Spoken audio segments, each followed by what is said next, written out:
Hi, my name's Andy and this is this week's Shhh, and we're thinking about gratefulness.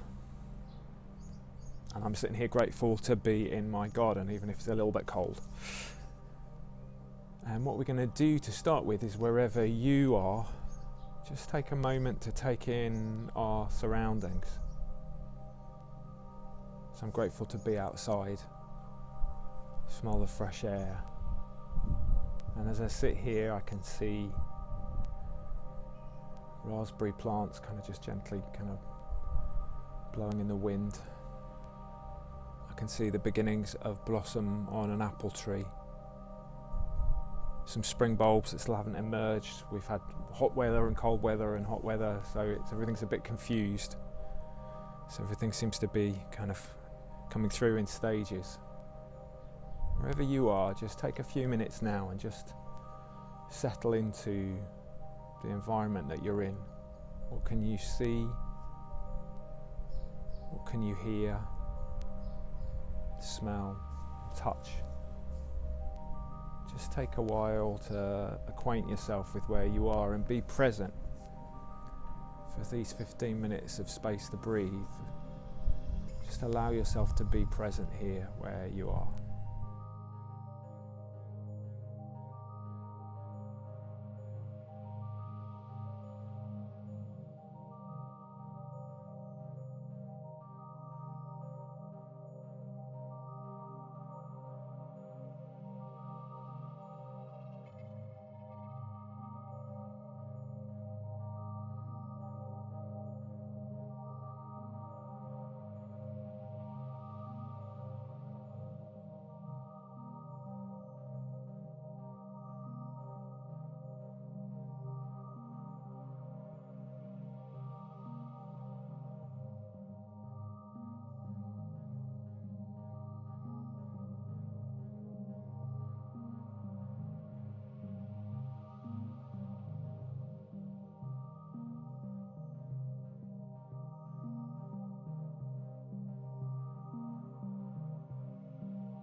We've talked before about gratefulness, and I'm a really big believer in the impact of thinking about being grateful, what the things I'm grateful for each day. There's been a number of studies. Harvard University have done one that's most kind of well known, which has shown that if you record and recognize each day 3 or maybe 5 things you're grateful for, then there's an upturn in your happiness, there's less likelihood that you'd suffer from depression, a whole bunch of impacts around your mood. It doesn't replace other treatments, but it certainly helps.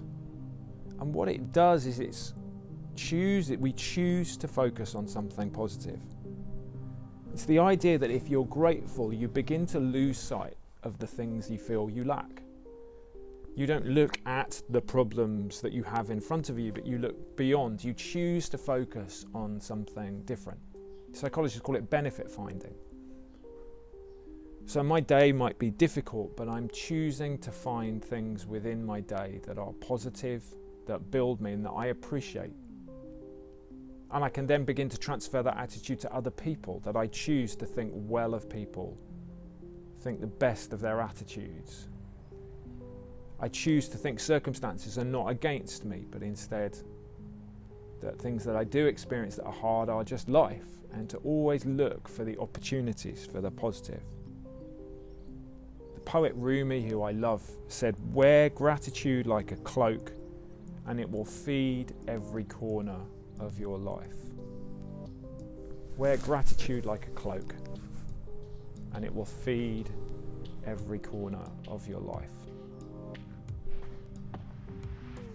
So with me, would you just put on gratitude now? Put on a sense of gratitude and think about your life. The people, the things around you, the opportunities you have, and allow those things to bubble up. What am I grateful for? Put it on like a cloak and allow it to feed your life, to build you up, to build your well-being, to help you flourish. Where we are now, I'd just love you to think about 3 things you're grateful for. So what's the first thing?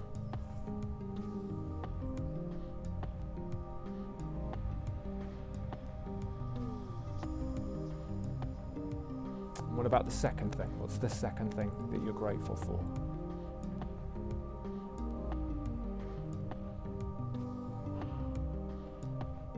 And how about the third thing?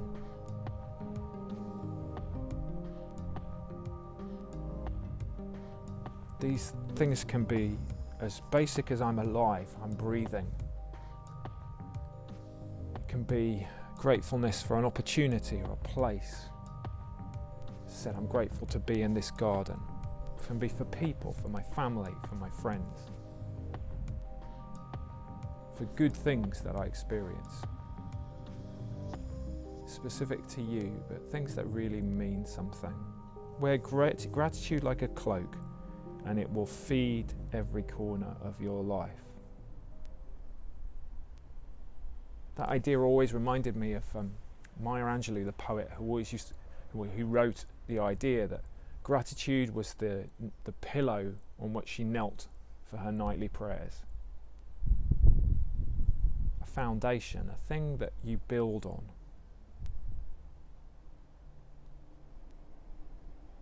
So what is it that happens when we're grateful? I just want to pick up 3 kind of basic ideas. Firstly, when we're grateful, we begin to see the world differently. Perspective is a funny thing. If you look across an amazing view, you always see things differently from when things are right in front of you. Gratitude gives us a sense of being able to see the world differently, that there is hope, that there is possibility, that not all is bad.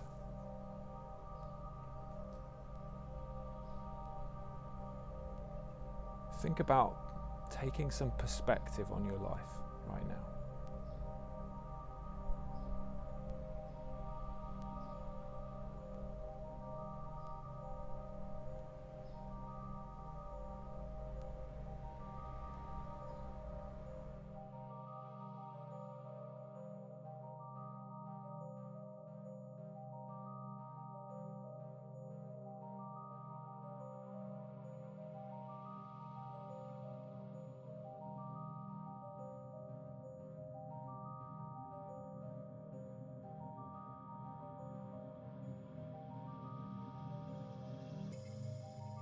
The second thing gratitude does is that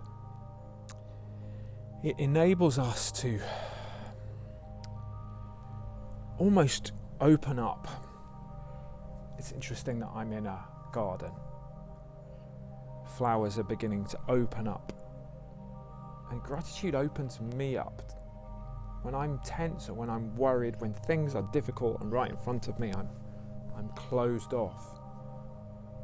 Or my sense of the world is a little bit more distorted and broken.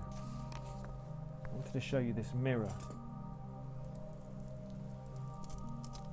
So you can see from there, but it's broken in different places, and so the view is slightly distorted. Put it a little bit nearer, you can see a bit clearer. You can see the camera is slightly distorted. When life is hard, my view of the world gets slightly distorted, but gratitude, it opens me up. It allows me to see positive things. It allows me to flourish, allows me to smile. When I think of things and people I'm grateful for, I feel happier. Have a look at this image of a flower and just allow yourself to think about opening up in gratefulness, to be more positive, to move away from that distorted mirror and begin to see things in a different way.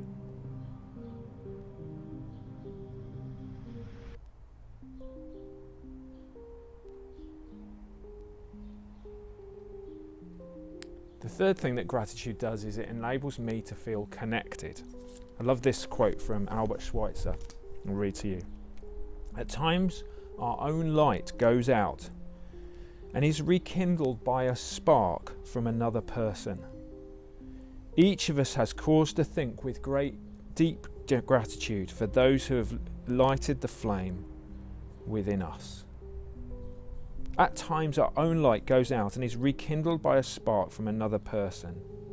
Each of us has cause to think with great deep gratitude for those who have lit the flame within us. Who are those people who have provided sparks for you? Those people who light you up.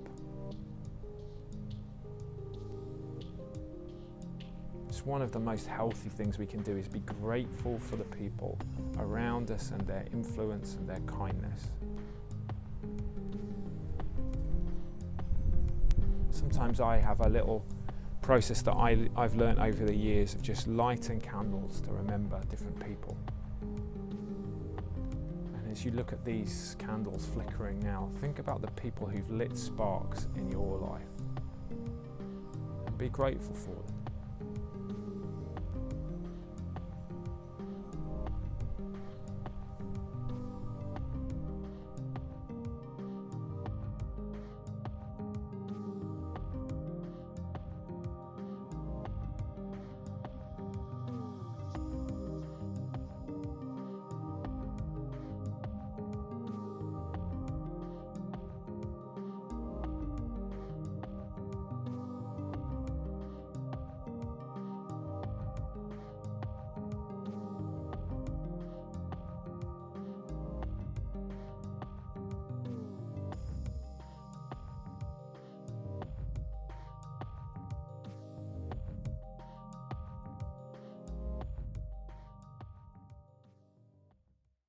There's a Vietnamese proverb that I learnt this week. When eating fruit, remember the one who planted the tree. When eating fruit, remember the one who planted the tree. And if we live with gratefulness, we begin to see and experience things differently. This morning I made some pizza dough.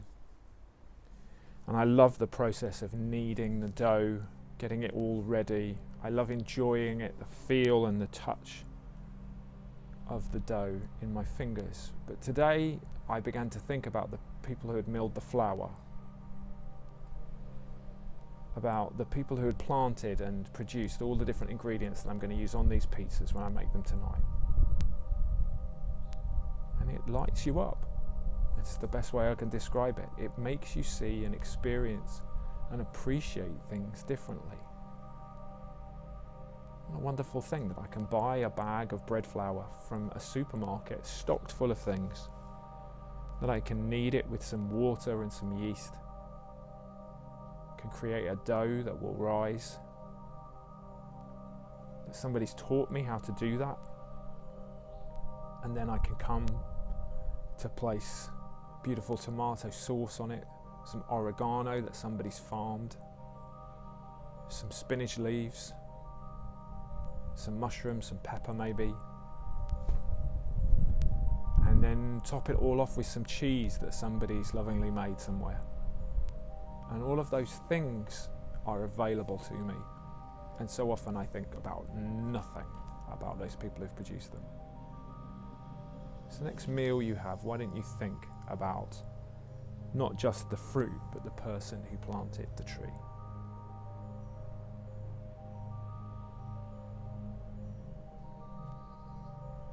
Thanks so much for joining in with this Shhh this week. We hope you enjoy it. We hope you're doing okay and you're well and you're safe. And we look forward to seeing you again with another Shhh next week. In the meantime though, take care. Bye-bye.